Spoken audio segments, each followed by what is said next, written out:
Dans ce tutoriel lié à la gestion des approvisionnements, nous allons voir comment réaliser un cadencier.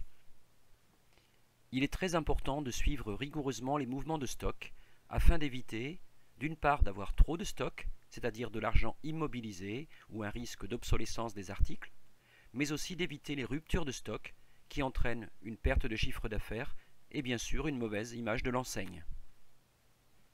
Pour cela, il existe plusieurs outils ou techniques. Le programme d'approvisionnement, appelé aussi cadencier, le modèle de Wilson qui permet de déterminer un nombre optimal de commandes à passer, les fiches de stock, la méthode des 20-80 dite aussi loi de Pareto, la méthode ABC. Ces outils sont principalement utilisés dans la grande distribution, mais aussi dans les points de vente traditionnels.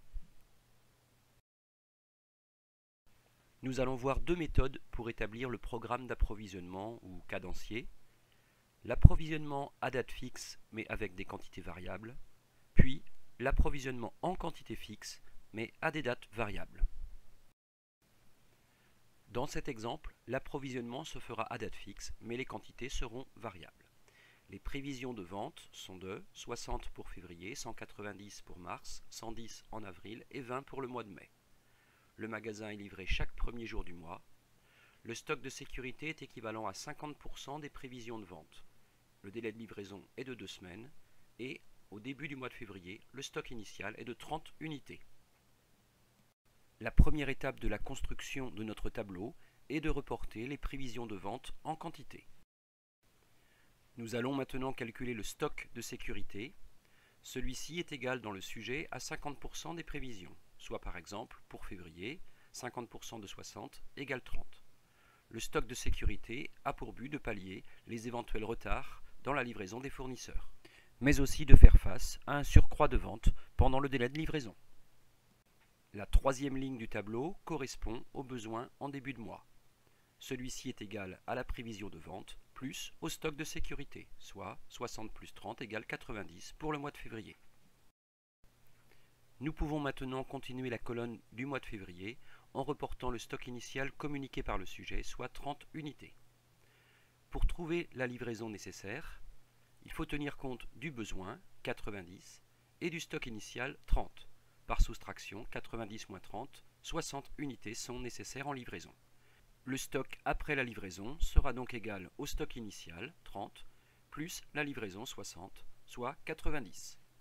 Pour trouver le stock final, il faut repartir du stock après livraison, 90, et retirer les prévisions de vente du mois de février, 60. 90 moins 60 restera donc 30 en fin du mois. Le magasin étant livré chaque premier jour du mois, la livraison aura lieu le 1er février, ce qui suppose que la commande ait été passée 15 jours avant, soit le 15 janvier. Passons au mois de mars. Le stock initial du mois de mars est égal au stock final du mois de février.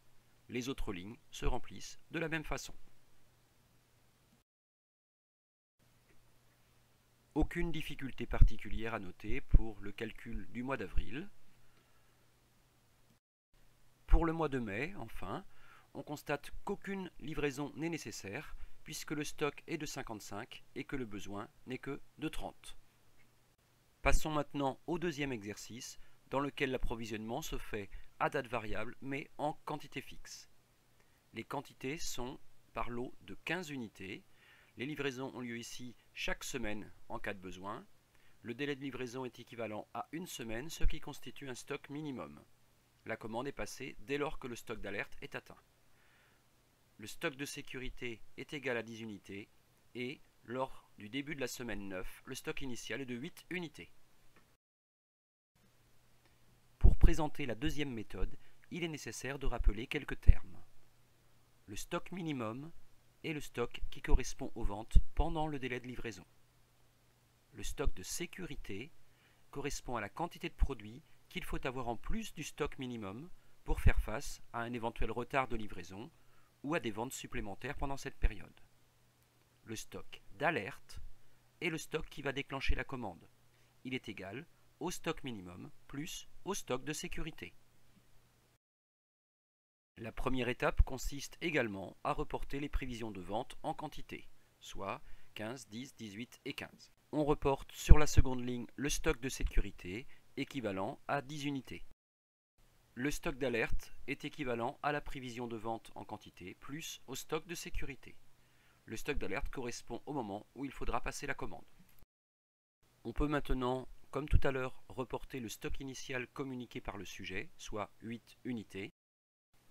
Il nous faut maintenant vérifier s'il y a besoin d'une livraison.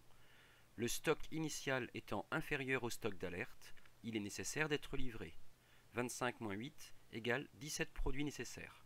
Or, les livraisons se font par 15 unités. Il est donc nécessaire d'être livré de 2 lots de 15 unités, soit 30 produits. Le stock après livraison sera donc de 38. Et le stock en fin de mois égale à 38 moins les prévisions de vente en quantité de 15, soit 23 unités. La livraison aura lieu le lundi de la semaine 9, ce qui suppose que la commande ait été passée le lundi de la semaine 8. Pour compléter la colonne de la semaine 10, le stock final de la semaine 9 correspond au stock initial de la semaine 10, soit 23 unités. Or, le besoin est de 20, il n'est donc pas nécessaire de faire de livraison. À l'issue de la semaine 10, le stock final sera de 13. Les méthodes de calcul sont identiques pour les semaines 11 et 12.